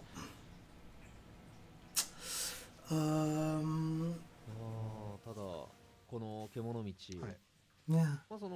And again, like I said, Street Fighter V has gotten pretty freaking wild. I think right now it's just hard because this particular matchup, outside of the Aegis Reflector kind of craziness, we're not going to see as much of the wild stuff. But boy, the characters that they've added into the game, like Akira, like Luke, like Rose, even going back like to Seth and Lucia, Honda, dude, they've done a lot of really cool stuff, and I like I said, I really enjoy it right now. I mean, I play Lucia. I used to play Cammy, and trust me, Cammy is about as straightforward as you can get. So I wasn't having any fun with her, so I switched over to one of the later characters, and now I was having a lot more fun. So is 117 a Halo thing? It is. The whole name is a pun, actually. Oh, so, really? Yes, I was really into when I set up my Xbox Live account. That's how fun that goes. I was really into Halo and Aqua Teen Hunger Force, and so Aqua Teen Hunger Force has this character named Master Shake. Right. Yeah. And so that he's a soft drink. Right. Yeah. Master Chief, and soft drink 117, Sierra 117. Dang. That is some deep meta right there, dude. Oh man. A little embarrassing these days. It's fine, dude. I mean, my nickname still sounds like I'm a Mighty Morphin Power Rangers fan. I need power of the Chenzor now. It's not where it came from, though. It's not where it came from. Blooper per the two guys in charge, Nakayama and Matsumoto-san. I love those guys. I think they're fantastic. I think they're doing some really good stuff. So. Yeah, my name came from a famous Belgian painter who painted World War II paintings named James Ensor. Ah, okay. Because I'm a big fan of They Might Be Giants, and they have a song called Meet James Ensor. Oh, okay. And I was like, okay, I'll be James Chenzor. And that's where that came from. So. That's pretty good, actually. First thing I ever did was go on a They Might Be Giants news group. That's why. Ah, okay. So that's where it came from. Yeah. Okay. Let's see if Kawano can actually make this comeback here, take this set, get us to yep, Belgium's famous painter. That's exactly right. Meta Regress, or Meta Regress, I guess. I gotta see a lot of TMBG fans on this on the stream. Like it. But yeah, Tokido just doing this very, very fundamentally, very, very carefully right now. Okay. Here we go. Gets the knockdown. Let's see what mix-up he goes for. He always goes for the safe jump, but even after the safe jump, he gets the mix-up as well. It's just the nice thing about that safe jump timing is it guarantees he doesn't have to deal with a wake-up EX headbutt. So the invincibility option is no longer there. So if I did a media attack or went for a throw, the EX beats both of those. It just loses the shimmy because you're walking backwards, right? By doing the safe jump, that means if he does EX headbutt, he'll land and block it and punish it. So you take away that option. So after he blocks the safe jump, now he has to do the guess in that, in that capacity, and he loses the charge to the EX headbutt because the EX headbutt is hold charge down up in 2 punches, and by forcing him to block the jump attack, he has to stand up, and he can't charge for the headbutt anymore. So now after he blocks the jumping heavy kick, he has to deal with the true RPS mix-up, basically. Yes, Ricky Roo, this is live. Yeah, just put the game back to a known state. You don't have to deal with things you don't want to deal with. Yeah, and again, what's beautiful about the V-shift, so they added the V-shift as a brand new mechanic, which is, where you kind of do an invincible backdash, and if they hit you, it slows down, and you can punish people and stuff. So, like I said, the options that you have largely are attack, shimmy, or throw. Well, EX, like I said, EX wake up beats attack and throw but loses the shimmy. But V-shift beats attack and escapes throws. No, actually gets away from shimmy, but will kind of lose the throw because you can throw whiff and then hit them. And so what it does is it has 2 different options that it counters, right? And so they added another option that's resource dependent that defeats 2 of the other options to create this other kind of meta in there as well. And so it's actually really smart how they did that. And they've left the last one that beats the other 2 options and not the 3rd option away. They just didn't put that in the game. So. But I like that. I like that. Yeah, I think it's good to have defensive choices like that. Yeah, that was always one of the biggest complaints about Street Fighter V was that there wasn't a lot of defensive choices. Yeah, and see, again, perfect here. Tokido winning not with any crazy aegis mix-ups or anything. He's just playing very, very, very straightforward and calm. So Aru's commentary even a little bit different. Yeah, because Aru's usually, you actually hear him usually going, oh, like you hear that a lot from him. But we're not hearing that from him either. Okay. Yeah, it's really coming down to this neutral game right now, and I haven't been concentrating on the neutral game enough to tell you what Tokido is doing different from the first set, even though he won the first set, but it took a while for him to get to this point, so... But yeah, it definitely looks like Tokido has an advantage in this situation right now. It seems like he definitely has the reads right now, but here comes Kawano. Yeah, he's going to get that, going to get the stun, okay. And again, this is one of the toughest things. I used to say this all the time in Street Fighter 4 when you lose to a Seth. Seth gets a perfect on you, and I always say, You can't let that get to you because that's just Seth's character design. He gets perfects. Right. You don't feel like, God, he got a perfect on me. And honestly, Street Fighter V is very similar because the damage can be pretty high. And because sometimes it takes only just 2 mix-ups to get the opponent stunned, and then you get the kill combo off of them, and the mix-ups, you know, are scary. You get perfected a lot in Street Fighter V, and you just can't take it to heart. It's not like a lot of the old games where you're like, oh, you got perfected, oh, I bodied you, you know. It just happens a lot in this game because of by the nature of the way the game is designed. So you can't really let it get to you. It goes for the throw option. So you see after the jump heavy kick, the safe jump, goes for the throw option. Okay, there we go. The wake up EX, the wake up invincible EX, beating 2 of the options there, and now goes for the shimmy. He tries the backdash. Interesting. Backdashes into the mirror, and Tokido's going to be able to confirm off of the counter hit light punch into the EX charge, into the EX chariot tackle.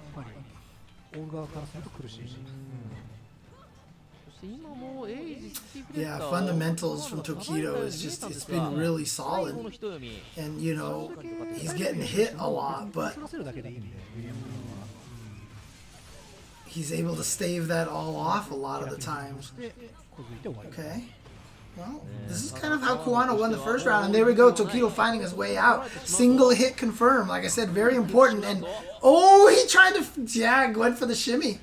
And again, this is what I mean. Like, if you're watching this casually and you don't recognize how important the shimmy is in the mix-up, in the RPS, you know, you see them walk up and walk back, and there's nothing particularly like visually exciting about it, right?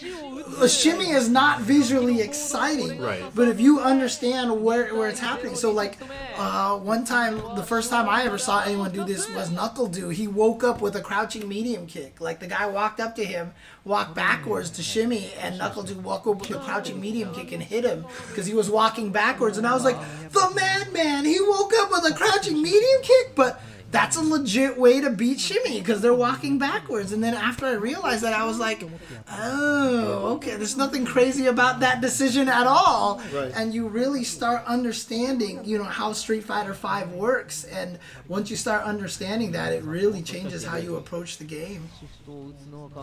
And understanding what exactly is happening in all of the exchanges and where the conversation is occurring in this game. Conversation is just not very loud. Not a lot of people yelling is all it is.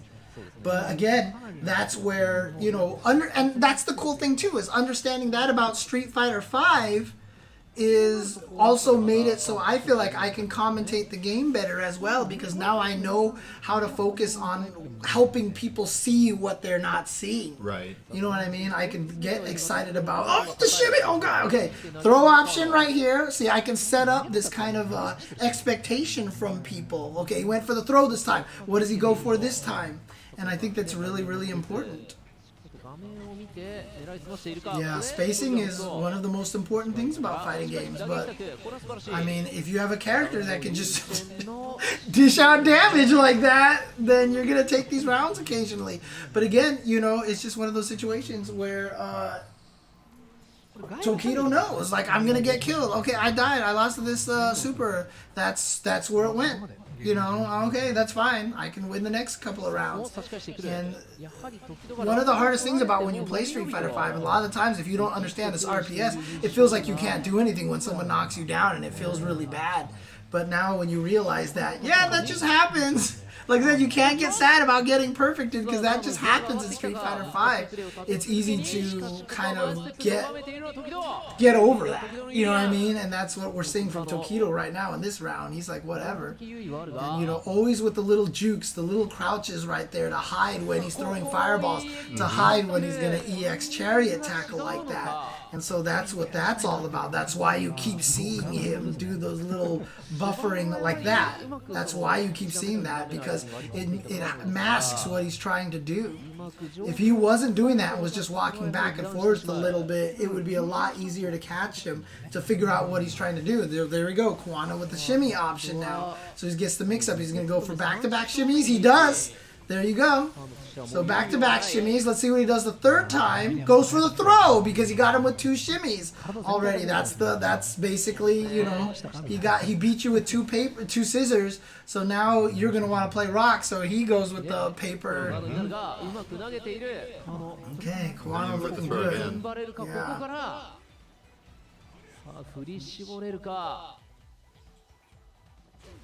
No, not quite match point. Remember, it's first to 4. First to 4. Ooh. Okay, nice. Right. So a lot of that charge time does come from the links, just the link timing that he gets, because he walks up, walks back, then jab, strong target combo, and that gives him enough time to charge. So, Zaki says, one thing I noticed is that Kawano has been going for multiple button strings in neutral to catch Tokido, like standing light kick, back, heavy kick, or 3 lights, but Tokido is spaced to beat those with stand medium punch. Hard to know for Kawano when he is for the right range. Yeah, I mean, that's the thing. So, a lot of the times when you throw out, if you throw out a button that whiffs, like, you throw out another button immediately hoping that your opponent is too slow for their whiff punish, and they just run into that. And so that is what Kawano's doing, is he throws out a whiff and then immediately another button. So light kick, heavy kick kind of thing. He's just trying to hit you from trying to come in and take your turn. This is important for Kawano here. He's had a few good reads in this corner position. There you go, and beating out Tokido's poke with the heavy punch. Safe jump, goes for the throw, not a shimmy this time. Goes for the attack, went for the shimmy, and Tokido did buttons attack. And so that resulted in basically in Tokido with a quote win situation. But again, beautiful whiff punish from Kawano. That was really clean. Okay. See here, Kawano making the adjustments. And there, of course, is another reason why you see Tokido crouching a lot too, because he doesn't want to get hit low by those crouching medium kicks. Of course, biggest weakness of Colleen is that her crouching medium kick is not cancelable.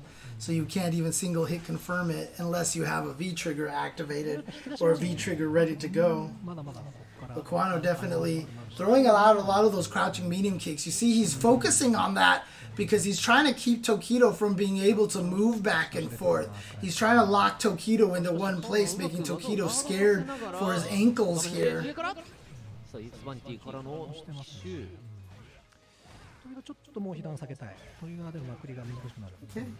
Here comes Tokido.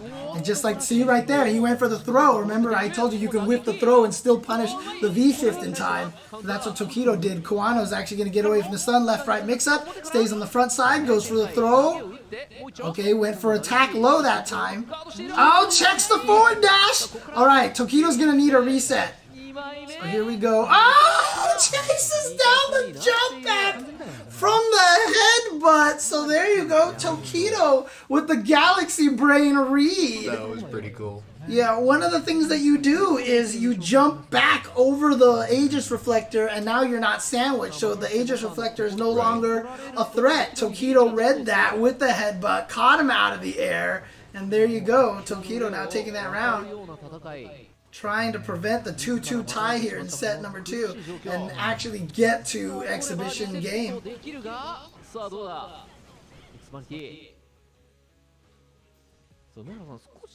Dude, Shay, what you say about Karin being scared of her lows? Think now of Chun-Li in Third Strike, only like 10 times more scary. And that is why Chun-Li is one of the best characters in Third Strike. Because she's got that low, that single hit confirmable into a super. And she's also got one of the best Kara throws in the game. So she can throw you from really far away. So her neutral is just absolutely terrifying.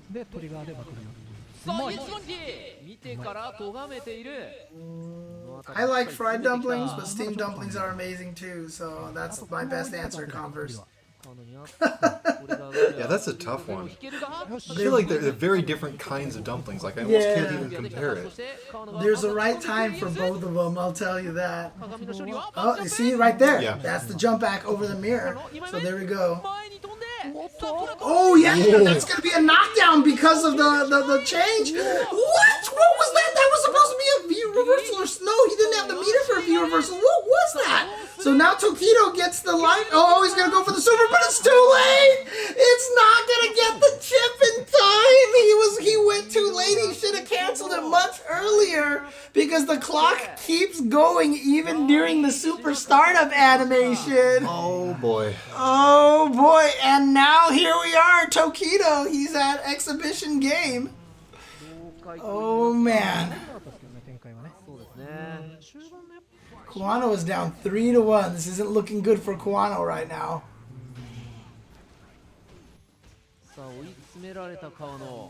It's definitely possible though. He can definitely make the comeback, but Tokido right now is playing really well. Goes for the shimmy option. Kawano still going for that couching medium kick a lot to try to keep Tokido footsies more honest. Oh, whiff punish, but maybe he wasn't charged up enough for the chariot tackle. Here we go. Meaty goes for the throw again. Back throw, so he has a setup for another throw. Back throw. This time goes for Meaty option. Nice! Good reaction to make it through there to be able to punish the fireball. Tokido now hugely down in life. Interesting. Tokido throwing out a mirror just so he has the ability to charge up the V-skill armor. Oh, what? He still has a mirror. He still has a super. There's the mirror. He caught him. Oh, the mirror did not combo off of that. And Kawano swinging away, actually countering the approach by Tokido. It's Kawano staying alive. Tokido almost had the comeback in that one. Right. Oh, that's a safe jump, but he tried to do something. He landed and did something that was weird. Not sure why Kawano got hit by that. I feel like that's what Aru was asking too, or Daigo, because it sounded like one of them was going, like questioning what happened there. Or it just could have been a bad safe jump timing. Yeah, maybe he didn't time it right. Here we go. Knockdown, safe jump, goes for the throw again. But Tokido's willing to take that throw because he knows after that throw it's not a true setup afterwards. Tokido not going for the juggle into the reset. Interesting. Which is going to come back to hurt him a lot, but can Tokido make another comeback here? Oh no, the counter hit confirmed for Kawano. And there we go, 3-2. Kawano staying alive. Okay. One game at a time. One round at a time. Oh yeah, I mean, look, we can all sit here and talk about how ridiculously good Colleen's V-trigger is, but I mean, she's fighting up against Urian, so can't really say much. I mean, the big advantage that Colleen has is she has a 2-bar V-trigger. It's unfathomable to me that V-trigger is just 2 bars. That definitely should be a 3-bar V-trigger.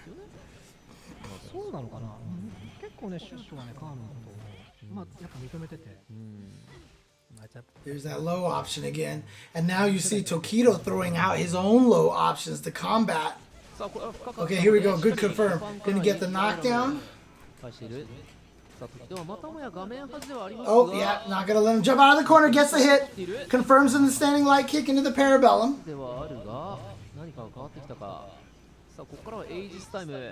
Good jump timing right now by Kawano, getting over those fireballs, even though without the punish. It just means that Tokido's fireballs don't get to push him out so that Tokido can escape the corner. But Tokido now gets the V-skill charged up, has the V-trigger ready to go, going to be able to easily combo into a super. Very dangerous situation right now for Kawano. Got the hit, but it wasn't a counter hit. Oh, God! Here we go, activation. Throw.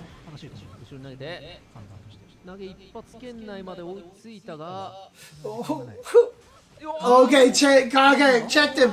Checked his forward dash. No free forward dashes for Tokido. Tokido was hoping that he could sneak that in there. Isn't going to quite get it. Kawano trying to tie this up 3-3. Oh, counter hit. Too far away to make a combo off of it. Beautiful whiff punish. God, they're both so scared to press buttons. How much great. Oh, and then finding the time for the EX tackle. I mean, that's really smart by Tokido. It looked like he wasn't doing anything. It looks like he was being really defensive, and then all of a sudden just threw out that EX chariot tackle. But here he's in the corner now. Goes for buttons. Goes for the attack option of the shimmy. Nice! Gets through the fireball. That's projectile invul. And the tackle again. When in doubt, throw it out. There it is. Tackle again. So Tokido has one more meter. Oh, did he do it in time? Yes! Gonna be able to get through there. Knocks him down. Yeah, you see Tokido scared to jump right now. He's trying. Oh no! He caught him flinching. He caught him flinching. Kawano was scared of the throw. Here comes Tokido. Gets the throw. Okay, activates. But that mirror's still there. And then Tokido, see right there, walked up, waited, and again, what are the three options? Attack, throw, shimmy. He went with the attack option. Caught Kawano hitting a button. Got the counter hit, takes the round, and here he is. He's at exhibition point. All right.